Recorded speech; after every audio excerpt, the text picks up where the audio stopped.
and opinions expressed in the following program are those of the program host and do not necessarily reflect or represent the views and opinions held by TCN TV Network Incorporated. Due to the social nature of this broadcasting channel, videos may contain content copyrighted by another entity or person. The TCN TV Network claims no rights to the said content. TCN TV Network cannot be held accountable for the copyrighted content. TCN TV Network is a messenger and sharer of information and strives to verify but cannot warrant the accuracy of copyrights or completeness of the information on this program.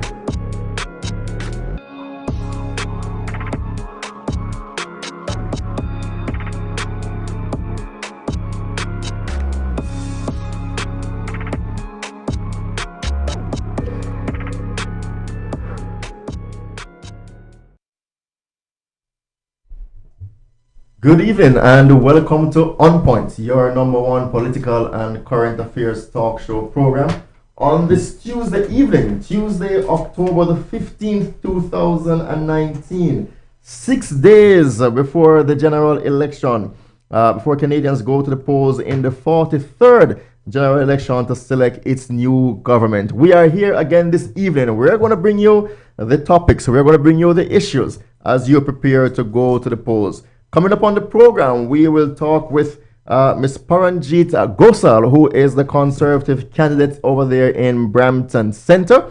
But this evening, joining us, we have for the first time Mr. Bruce Marshall. Bruce, Hello, good to have you. Thank you so much. Thanks for the invitation. All right, good to have us. Bruce is a radio personality and also a very active member of the community here in Brampton. And returning with us is Mr. Mario Russo. Mario, always good to have you. Great to be back, Jeremy. Thank you. Lots are happening. Before we even get into a few of the headlines, we just completed, Mario kicked us off in terms of advanced polls. Were just completed over the weekend from Friday, Saturday, Sunday, and up to Monday. I actually cast my vote on Monday. Talk to us about advanced polls. How important is advanced poll? We understand it was a record turnout in terms of the advanced poll. What is that showing to you? What do you make of that? Well, I guess the advanced polls kind of worked out somewhat the way I thought they were going to work out. There was a very slow progression. Friday, Saturday, and Sunday seemed, from what I had heard, was relatively slow. Monday, it went through the roof. One thing I think I liked better when it was the municipal election, if I recall correctly, it was over 2 weekends. And what that kind of lend itself to do is the fact that the first weekend or the first day or so, people are unaware. They kind of get aware that it's occurring, and then the next weekend they go out. By that time, most people realized that the advance polls or people were calling, and all camps were calling out to vote. It was Monday. And then people also had, obviously, with the long weekend, family commitments, and the numbers went through the roof, which is a good thing. I think the numbers going through the roof just show that there's a level of engagement, and the more people that vote, the more indicative of what the consensus is across the country. I would agree with much of what Mario said. I was at a family event in, say, middle August, and we were talking politics, and we're all political guys, and we'll talk politics, and I'm there with my family, and they don't know there's an election coming up, and the regular civilians don't get engaged until much later than people like we do. But the advanced poll having this kind of reaction really demonstrates that Canadians, for whatever reason, want to be engaged in this particular election, and I think that's a really positive thing for democracy. I'm hoping that that people are compelled to come out in record numbers. I've joked a lot about the fact that I thought the winner of this election this year might be the contestant on Jeopardy, because people might stay home and just watch Jeopardy rather than going to the polls. But let's hope that isn't the case, and let's hope that people get out and participate in this election. It's an important one. Here's some interesting things. In 2015, the 5 ridings with the highest turnout in advanced polls all went to the Liberals, and they were in Atlantic Canada. In 2014 to 2015, the highest voter turnouts, advanced polls, voter turnouts were won by the Conservatives, and they ended up forming government. We're not sure as to where the data is as yet as to which party. But what do you make of that? Is that something to take a close look at, so as a mark for this election as well? Well, that's indicative of I think anyone that's been involved in campaigns. That's indicative of actually identifying your vote. Yeah. Identifying your vote and making sure that you go to TV is the acronym often, go get the vote out and basically bringing your identified supporters to the polls in advance so that you are, let's call it, going into election day with some momentum and understanding that, and I always say this to many people, is that on election day, things can occur. You may get called into work, there may be a health emergency. Let's not leave it to that last date unless what's done is done now, but if you can get your vote in earlier, it's a sure thing. And that's one thing that I think that the advanced poll on good running campaigns, it's not a fluke. It's not a fluke that occurred from the numbers that it's the campaigns that are engaged and working very hard to get their identified vote and to come out on top a lot of times. And let's be clear that you're talking about the campaign itself. Yes, the working campaign, to get the that grassroots vote out. That's right. A campaign that is sophisticated enough to know that, okay, we've got this opportunity several days before the actual vote day to get people out in advance, and a sophisticated campaign like you're talking about will do just exactly that. And it lends to the grassroots. Someone that hits the doors often, has actually engaged the constituent and understands that, after not the first, the second, the third, sometimes even the fourth and fifth interaction, right? So who will win here, Bruce? The party or the candidates with a good ear war game, or who takes to the airwaves and get their message out, or the party with a good ground game? Which one is winning here? What are your thoughts there? I think you can never beat a ground game. If by ground game you mean knocking on those doors and hey, I met Jermaine Chambers. He was at my door. We talked about the issues that are important to me, and there's nothing more important. There's nothing more important in a campaign than that.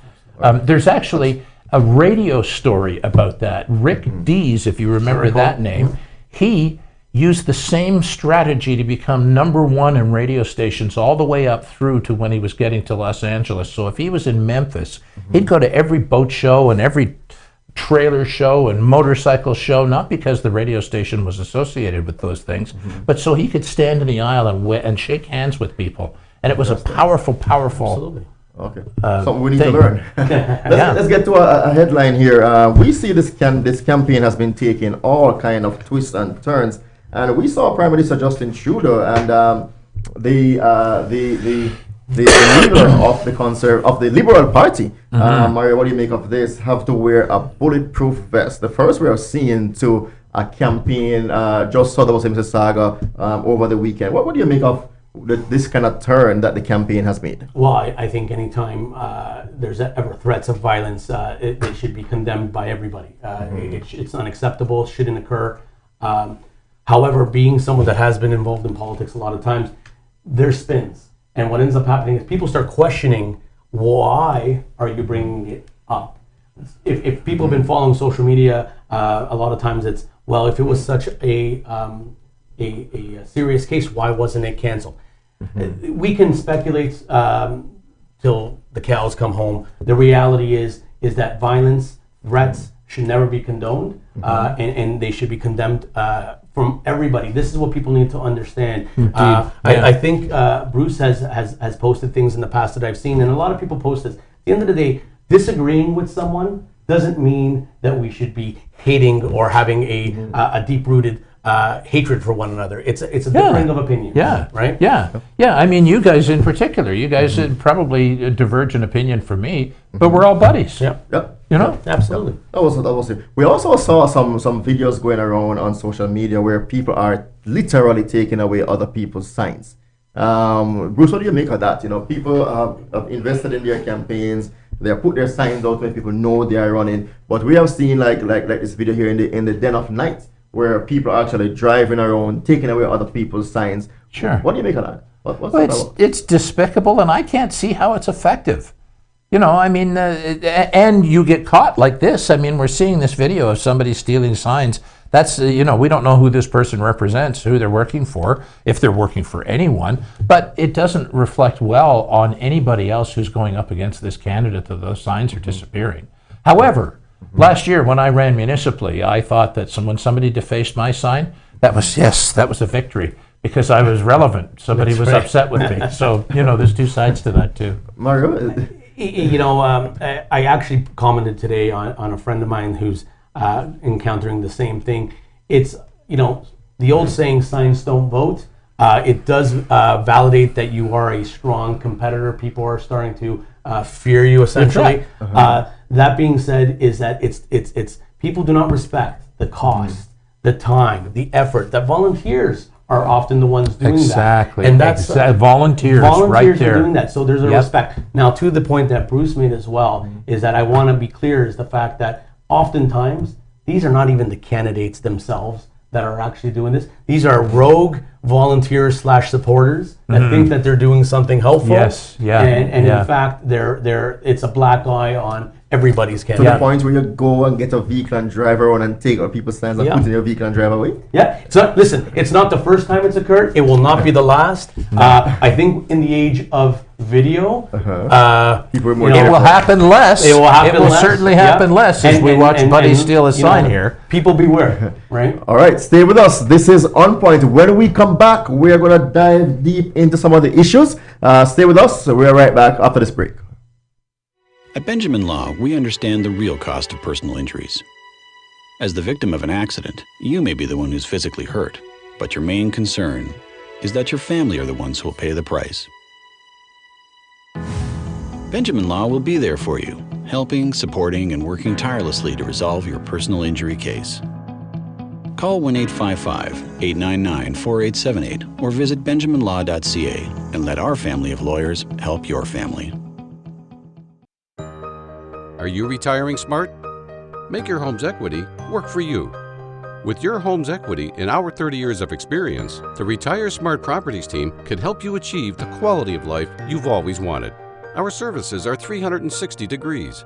We'll give you advice, take care of staging and selling, and help you find the perfect home and community to transition to.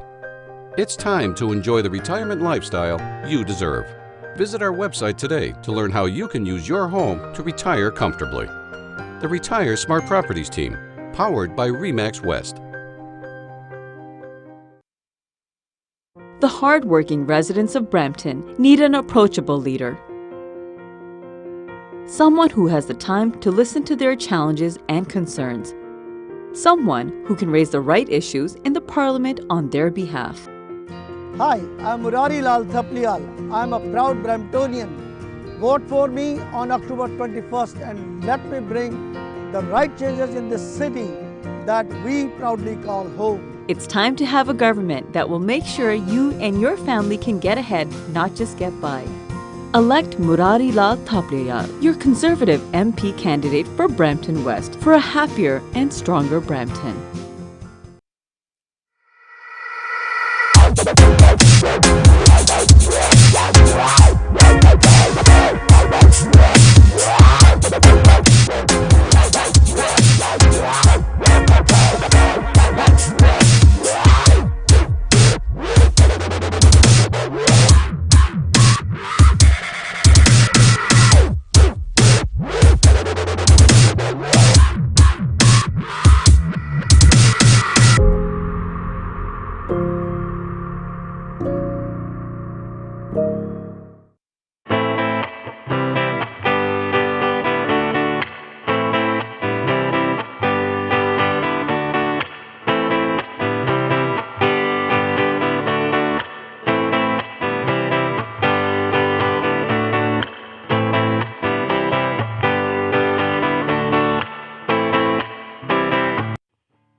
My name is Trish Curling, and I am an online coach, personal trainer, and yoga teacher, and your new host of Shaping Life, which is all about understanding that we have the ability and the control to take charge of our health and wellness.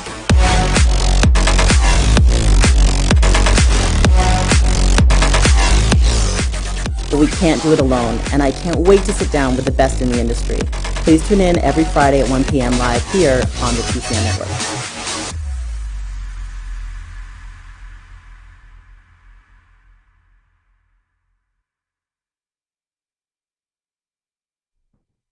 Welcome back to On Point, your political and current affairs talk show program right here in the beautiful city of Brampton. Now we are continuing with 6 days to go to the next general election when we elect our new members of parliament and the new government. Fresh from the campaign trail, we have joining us Mrs. Gosal, who is running in Brampton Centre. Welcome to the program. Thanks for coming in. Thank you, Jermaine, and thank you, and hello to everybody who's watching the show. All right, awesome. Yeah. You know, she is coming fresh from knocking doors. Yes. Came in to drop in, and we're very excited that you took the time to come in and talk with us. Tell us a little bit about yourself, a little bit about your background. What do you want people to know about you?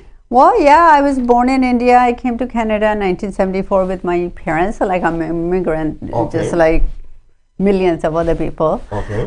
Yes, and then I moved to Brampton with my husband in 1983. So we've been here since 1983 in Brampton. Okay. We raised 3 kids. I have 2 daughters and a son. Okay. And we own a small business. Okay. And yeah. So I understand that you also spent some time out in Vancouver. Yes, that's where we came when we immigrated from India. That's where we came, and my dad was there already. Okay. And then I came with my mom, with my 2 sisters, and with my brother. Yeah. Okay. All right. So you say you raised your family here, 2 daughters, 1 son. So tell us why at this point, what motivated you to get involved in the political process at this point? Well, actually, Jermaine, I've been involved in politics over 25 years now. Oh, yeah. Yes, my husband was Minister of Sports under Harper government. Okay. Yeah, and then, you know, I've been listening to concerns about people in Brampton Centre. They're not happy with the current leadership. Okay. And, you know, it's been invisible and ineffective. So, you know, Brampton has given a lot to my family. Okay. And so I want to give it back to the community. So yeah. Back. All right, so that's awesome. So tell us a little bit about, you know, you look at Brampton now, we have a few issues that we face. Probably what are some of the main things that you want to work on, you know, should you be elected as an MP for Brampton Centre? You know, how do you want to impact people's lives there? Yeah, so we've been door knocking for the past 6 months, I would say, like every single day. And I've been listening to people's concerns.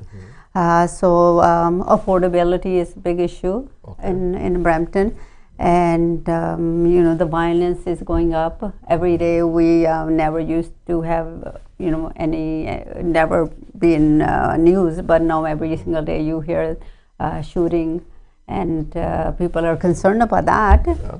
And also, you know, people are worried about their kids, their generations. How are they going to pay their bills? How are they going to look after their kids? And they have no money left in their pocket end of the month after they pay their bills. So that's a big concern for them. Okay. Yes. So you'll make helping people to be a bit more affordable. That's true. So you know, there are things in Brampton. You know, you mentioned affordability. Healthcare is a bit of a struggle. You know. Healthcare is a big concern.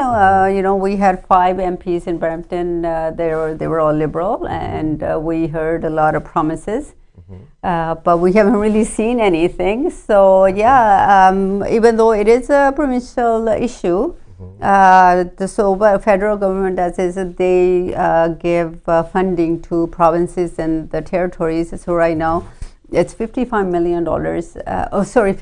billion. And our Conservative government will guarantee the 55 billion plus increase by 3%. And they also have announced $1.5 billion for the MRI machines. And so I don't know if your listeners, I just want to mention this to them, that right now it's 55 days waiting list to get an MRI scan. And there's about $1 million people waiting on the waiting list. So it's a big concern. Healthcare is a big concern. So you are committing to Brampton Centre that should you be a member of Parliament, you will be advocating to make sure that Brampton gets its fair share for healthcare dollars. Definitely, yeah. I'm sure we will have better relationship with provincial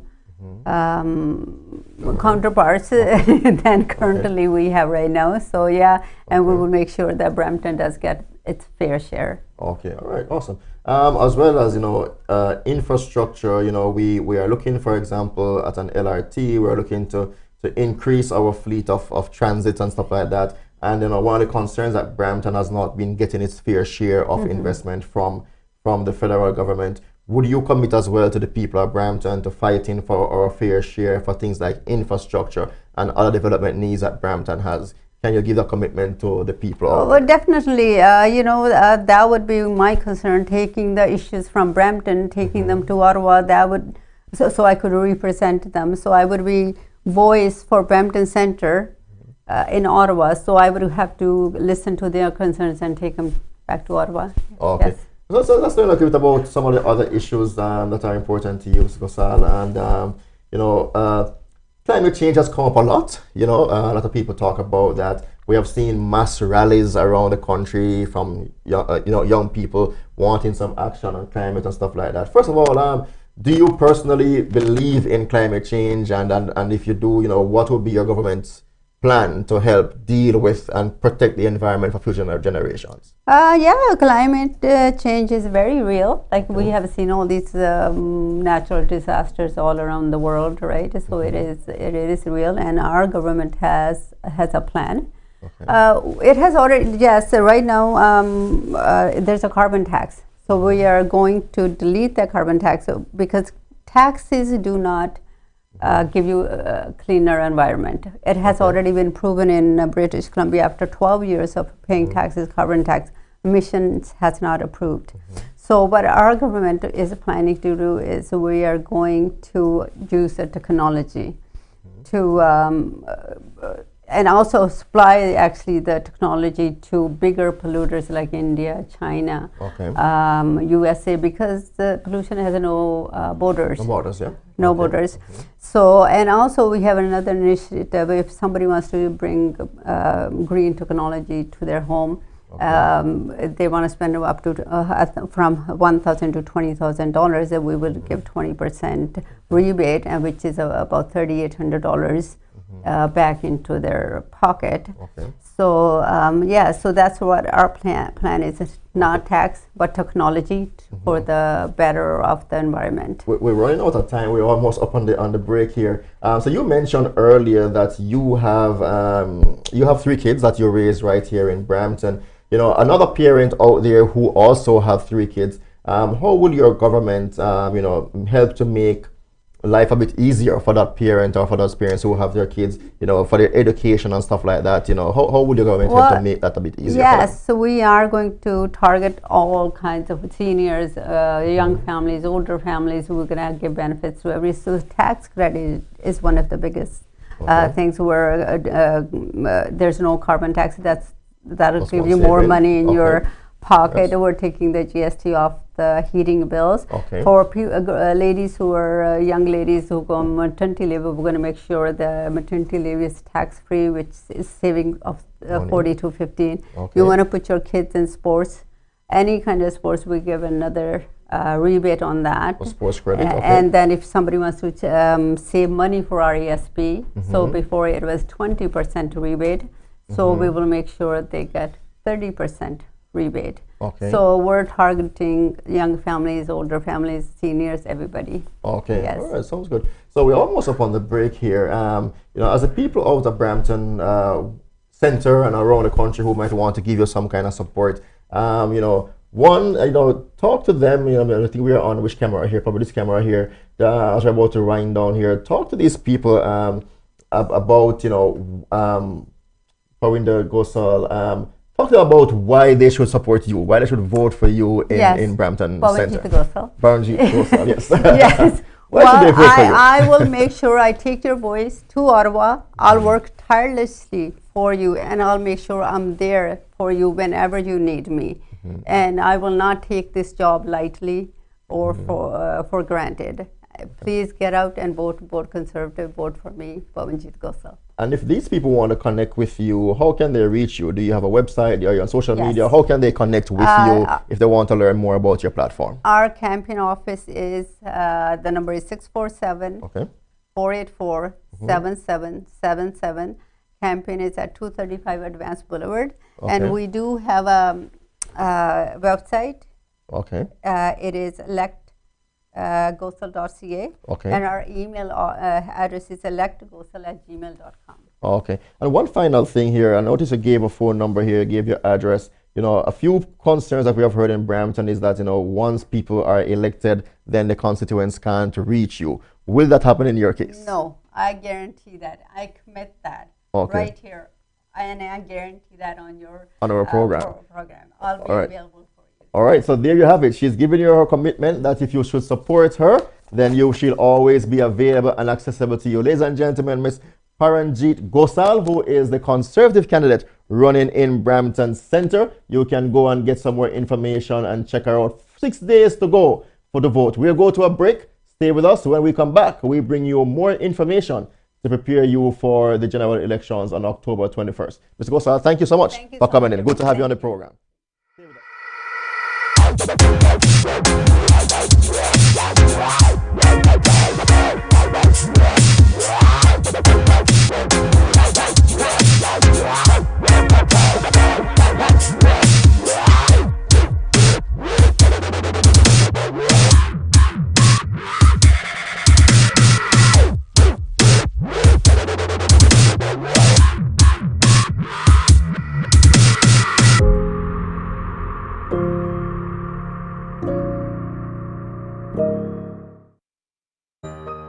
Are you retiring smart? Make your home's equity work for you. With your home's equity and our 30 years of experience, the Retire Smart Properties team can help you achieve the quality of life you've always wanted. Our services are 360 degrees. We'll give you advice, take care of staging and selling, and help you find the perfect home and community to transition to. It's time to enjoy the retirement lifestyle you deserve. Visit our website today to learn how you can use your home to retire comfortably. The Retire Smart Properties team, powered by RE/MAX West.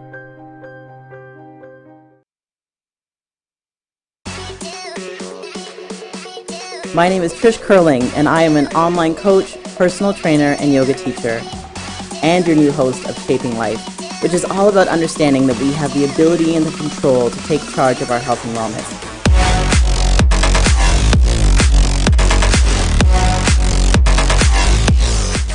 But we can't do it alone, and I can't wait to sit down with the best in the industry. Please tune in every Friday at 1 p.m. live here on the TCN Network.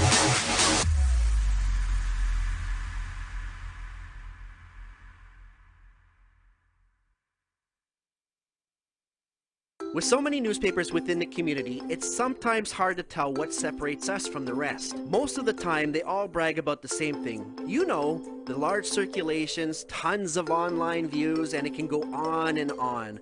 But what really separates the Toronto Caribbean newspaper apart from everybody else? Well, it's simple. Our service. No, seriously. Hi, I'm Grant Browning, founder and CEO of the Toronto Caribbean newspaper. I have over 20 years of branding and marketing experience, and I've worked with countless companies and corporations to do one thing, and that is to raise their profits with their brand. With over 40 years of combined experience in branding and marketing, our amazing staff is fully prepared to sit down and figure out exactly what you need to stand out from your competitors. The reason why you don't see that anymore is because the ad is too powerful, bring too much people. So what are you waiting for? Give us a call today. We'll be happy to help. Welcome back to On Point, your current affairs and political talk show right here, broadcasting to you live from the TCN studios located right here in the beautiful city of Brampton. 6 days to go, Bruce, with this election. You heard us chat with Miss Pawanjit Gosal, who is running in Brampton Center. Your impressions of what she had to say and her chances over there? I think everything is really just up in the air at this point. It was before we went on, we were talking about anybody who thinks they know how this is going to Absolutely. At this point, is they're lying. Yeah, they are. There is nobody who has the skill to be able to figure this one out. And I think there are going to be some surprises next Monday night. Who knows who that's going to be a good or bad surprise for. Absolutely. Brampton is one of those, I think, case studies across the nation. There's so much, and it's a good thing right now, there's so much there's not one of those ridings that it's like a sure thing. I think everybody, this is going to come down to who works the hardest, who surges at the right time. I mean, we're probably going to touch upon now the NDPs are looking to, are surging a tad. Whatever the case may be, though, is that it's hitting the doors and really understanding and connecting with the voter. So let's back up to her message a bit, though. She talked about, for example, representing for Brampton in terms of healthcare infrastructure. She talked about those young families who, trying to get money back in their pocket through RESPs and maternity leave. Are those things resonating with voters, Bruce, you think? I think anything that has to do with the voter themselves is going to resonate. Any way you can help a voter with a program or with a tax cut or whatever, then the voter has to decide from there which program is the best. Absolutely. But I mean, you look at any of the programs right across the board, they mostly have to do with the everyday person sitting at their kitchen table and making a decision about their own future. Awesome. Let's jump into some other political issues right now. The NDP came out, and we have a headline there. The NDP came out this week, its leader Jagmeet Singh, and was talking about, for example, their openness or their willingness. Bruce might want to take this one to form a coalition with the Liberal. Is the NDP conceding the election? What's going on here? Because I think parties are out there trying to form government. I would want to think that Jagmeet Singh wants to be Prime Minister. But to talk about your openness to forming a coalition with the Liberals to keep the Conservatives out, what's going on there? Well, I wouldn't speak on behalf of the party. Oh yeah, no, we're not. I'm sure I'd get a very nasty phone call. But I would tell you that I don't think a coalition is a bad thing. I think coalitions have worked in many places. In many places in Europe, they're an effective way of government. In many other places in Asia and whatnot. In fact, I looked this up just last night because the question of coalitions has come up in some conversations. And I think they're an effective way to spread democracy around. I think the worst way is the American system, the two-party system, where you get one or the other. But there are so many gradients of what you could have in terms of a coalition that we want coalitions. I think. So let's get Mario on that. Mario, give us your thoughts on that. Mario, we thought Jagmeet Singh wanted to be Prime Minister. Absolutely. Well, this is one of those instances where we're going to agree to disagree. I think, in particular, when a coalition is formed without the voter truly understanding and respectfully to the voter understanding what's occurring. Thus, if you're voting NDP and ultimately there's a coalition with NDP and Liberal, I think the everyday person who casts that ballot doesn't understand who they're voting for, essentially.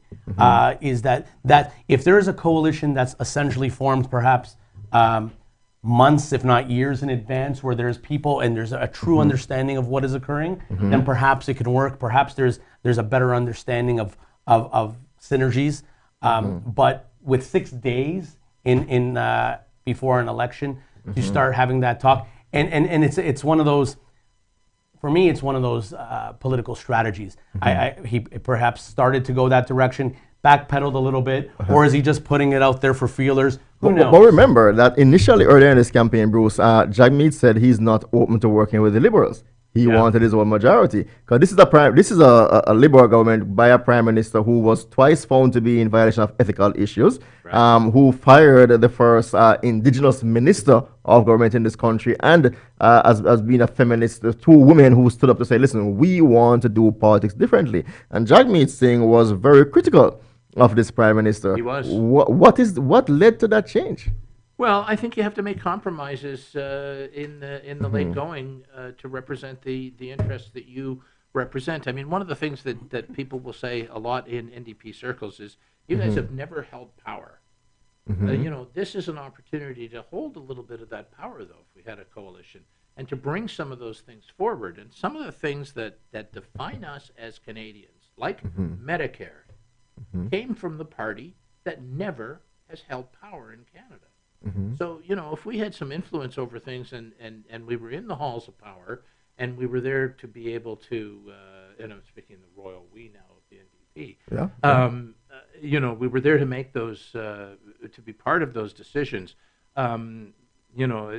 Whenever we've held sway, I think we've done well for Canada.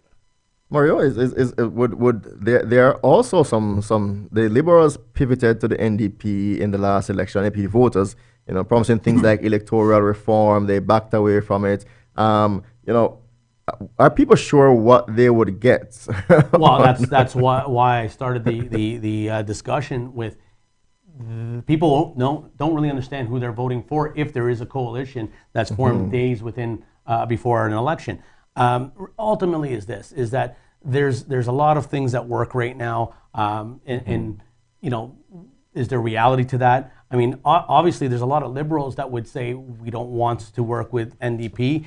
There's a lot of conservatives. There's a lot of things that I think this is sometimes even a sounding board to see how that affects the optics and even some polling, and see how strong that's going to be gone to in the upcoming days. Good point. That may be the case. Sure. I just don't think it's the right thing personally, because I don't think the voter whom votes one way or the other knows what they're getting for that vote. Right? So let's just kind of break it down a little bit for our viewers who might not be as political as you guys are in terms of the information.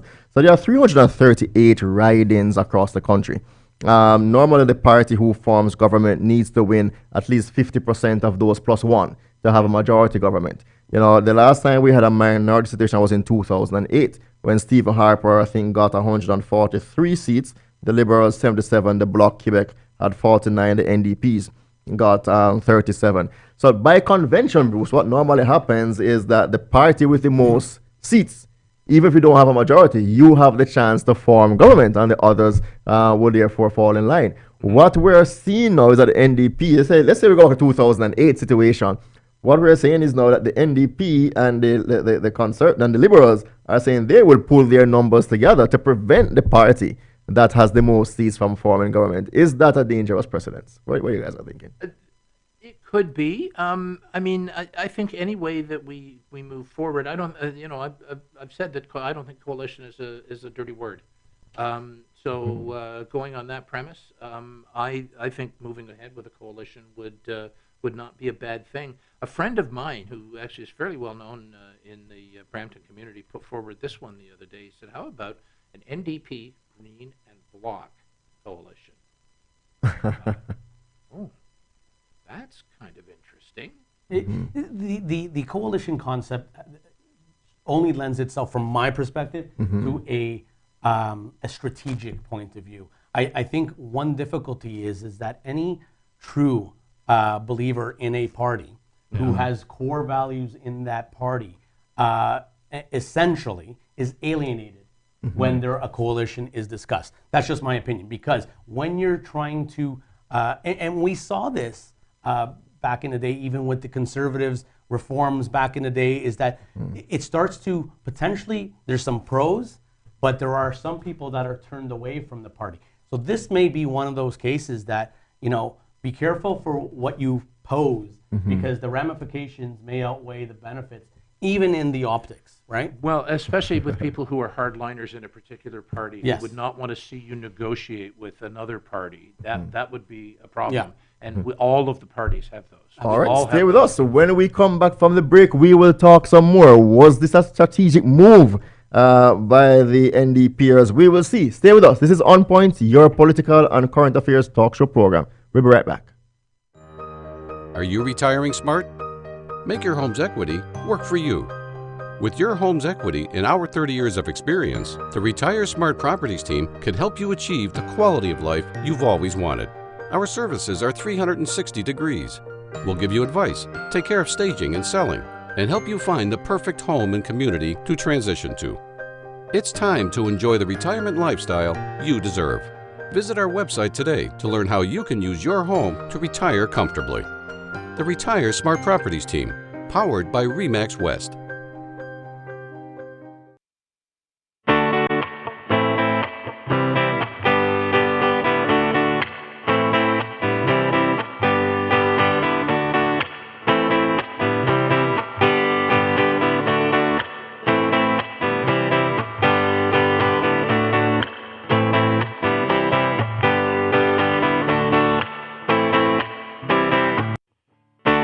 The hard-working residents of Brampton need an approachable leader. Someone who has the time to listen to their challenges and concerns. Someone who can raise the right issues in the Parliament on their behalf. Hi, I'm Murari Lal Thaplial. I'm a proud Bramptonian. Vote for me on October 21st and let me bring the right changes in this city that we proudly call home. It's time to have a government that will make sure you and your family can get ahead, not just get by. Elect Murari Lal Thaplial, your Conservative MP candidate for Brampton West, for a happier and stronger Brampton. Welcome back to On Point, your political and current affairs talk show program. We are 6 days, can you believe it? 6 days away. Will Justin Trudeau continue to be our Prime Minister? Will Canada elect its first visible minority individual in the form of Jagmeet Singh of the NDP to be its next Prime Minister? Or will we have Mr. Andrew Scheer as the Prime Minister of this country? Mario, the issues for the voters out there, quite a number of issues, quite a number of things to think about. I think during this election, all parties are promising so much to the voters, to the people. So it's hard to kind of break down some of those things. So let's got a few of them. The budget, for example. Right now, we know we're in a debt position. We are running deficits. All three parties have different views on how to deal with the budget. Which one is resonating with the voter out there? Well, that's up to the voter. I mean, I have an opinion. I try not to put my opinion too much on the program, but I think the voter has to ask themselves, does what the party and candidates are putting forward make sense to me? Is it something that's going to be viable? Are they going to be able to accomplish it? I think one of the fundamental facts are when there's a party in power, no different than when there's a champ, if you will, everybody's shooting for that champ, and they're going to be questioned more so because they've been there for 4 years. When you're there for 4 years, it's much more difficult to say, I'm going to do this. Because me as a voter, I ask, well, why haven't you done it? Exactly. So this is going to be the question. Let me nail it on a bit there. Bruce, let me nail it on a bit more. Mario's running around it, but let me nail it on a little bit. In terms of the budget, so the Conservatives have said, within their 4-year mandate, they want to make sure this budget becomes balanced. The Liberals haven't put out a plan or a path to balancing this budget. We are in debt more now 4 years later than we were when the Liberals came to power 4 years ago. The NDP have also said, they'll balance the budget when it's prudent to do so. What should voters be thinking there when it comes to the budget? Making sure we get back to balance. Well, to sort of echo what Mario just said, I think the voter has to make their own decisions. But I would submit that running a deficit is not necessarily a bad thing. The people we hear from who say it's a bad thing are not economists and finance experts. They're usually politicians. And I would like to see us change our perspective in what taxes are. We think of taxes as a lot of people do anyway, as a burden. I would prefer to think of them as an investment in the kind of society that we want. Like let's take pharmacare as one of the issues that has come up with some of the parties. Do we want the kind of society where people will have their prescription drugs covered and will have the health outcome benefits from something like a pharmacare program, regardless of how much something like that would cost? Is that the wise investment we want to make? Well, so to that point, Jermaine, is I wasn't really too much walking around it. I just wanted to be politically correct. The reality is this, is that my perspective is, I guess the budget will not balance itself. Okay. I guess that's one perspective.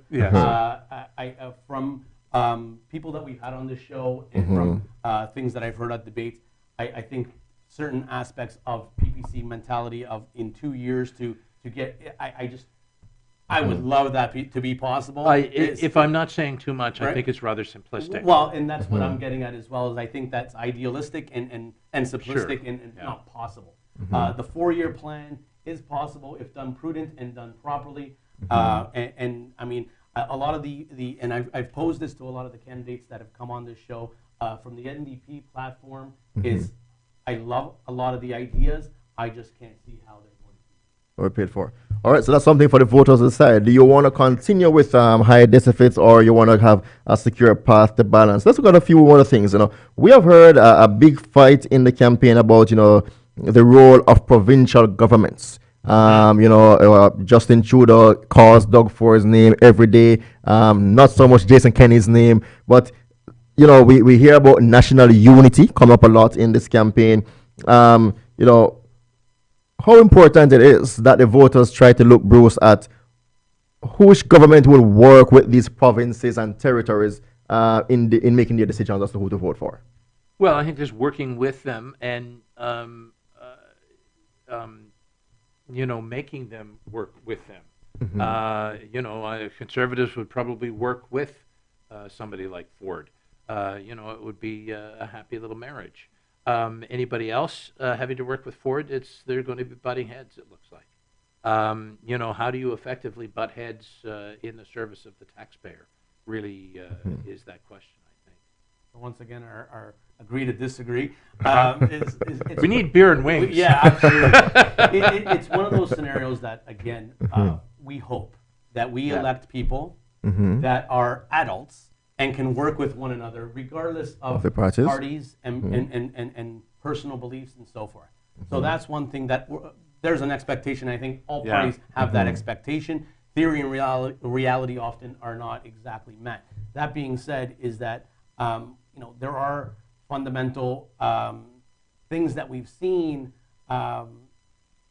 provinces go. I mean, there has been blue waves that have gone on the provincial side in a lot of provinces. Is that going to manifest itself? We're actually seeing a backlash a little bit in Ontario because our party, our provincial party, has now been there for a year and change, and there are certain things that people agree with or disagree with. I think it's mandatory. Back to, I always come back to this, is let's try and speak to the issues of what this federal election is about and why we need to understand who our candidates are and understand how is this going to benefit us on a federal side. Because, bringing in provincial negativity and even provincial positivity is that doesn't manifest itself into reality.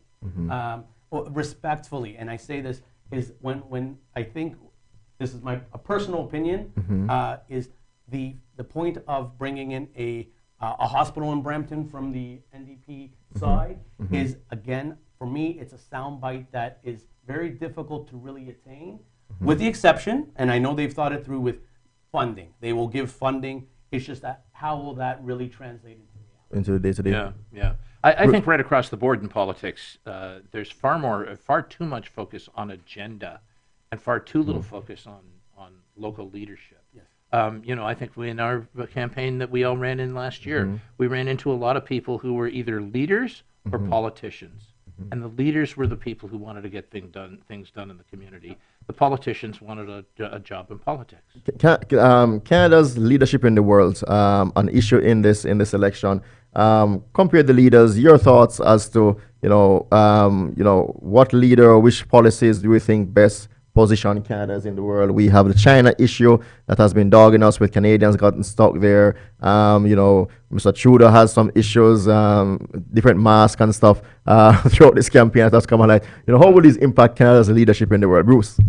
I think Trudeau is fairly highly respected around the world, and I get that perspective from my international friends, some of whom work for international news organizations like BBC. Okay. There's a promo that runs on BBC on a regular basis, and it goes something like, when big names talk, they talk to the BBC.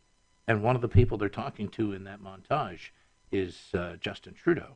So that says something about Canada. Yeah, is it in the room, Mario? I think we're going to need that beer and wings, because again, agree to disagree is, I think Trudeau has talked a big talk. I think he was elected on the premise and the hopefulness of what he was going to bring to the table. I truly do not believe he's fulfilled that mandate. That being said, that's up to the voters to decide. I think Jagmeet is a strong individual that has some strong people in his party. I do not believe he has enough to win nationwide. That by default leaves us to the Conservatives and Andrew Scheer, that I believe are the most well-rounded and have some, grassroots understanding to what the people in our country need. So that's my opinion. Just to jump in very briefly, I think Jagmeet has surprised a lot of people, including NDPers. I don't think he's surprised any of us in Brampton that have known him for a long time. No, this is true. You're right. We're about upon the break here, come to the end of the show. So let's start with you, Mario. You're fine. We have been talking to the voters a lot over the last few weeks. As we close out the final show before the election, your final thoughts to the voters, to the residents, the citizens out there as to how important this election is. Well, again, I'll echo what I've said through many shows. It's very important. Anytime there's a federal election, provincial and municipal election, it's important. It affects our daily life. The reality is what is imperative, and we're running out of time, but there's still time. Understand what your candidates, what their resumes are, how they're going to represent you if elected. Understand some of the issues, obviously, from the party, and cast your vote. Most importantly, cast your vote and have that privilege that many have died for used. Bruce, we're out of time, but can you tell us quickly, what should voters consider, your thoughts to voters? Boy, just be aware of the issues. Don't get snowed by the misinformation. And make an informed choice. They talk in business about doing due diligence. You're going to buy a company, well, you're going to look into that company and see what its background is and whether it's worth this kind of money. Or you're buying a new house. You're going to have a house inspector come through. Don't just walk into the polling station and not know who you're going to vote for and close your eyes and make an X. Well, ladies and gentlemen, that's all the time we have. We hope that over the last few weeks we have been able to provide you with valuable information as we go into election number 43 to select those who will lead us for the next 2 or 4 years. When we come back next time around, we will either have a new government or the same one with a new mandate. Until then, on October 21st, go out, cast your votes. We'll talk to you again in 7 days. Thanks for watching.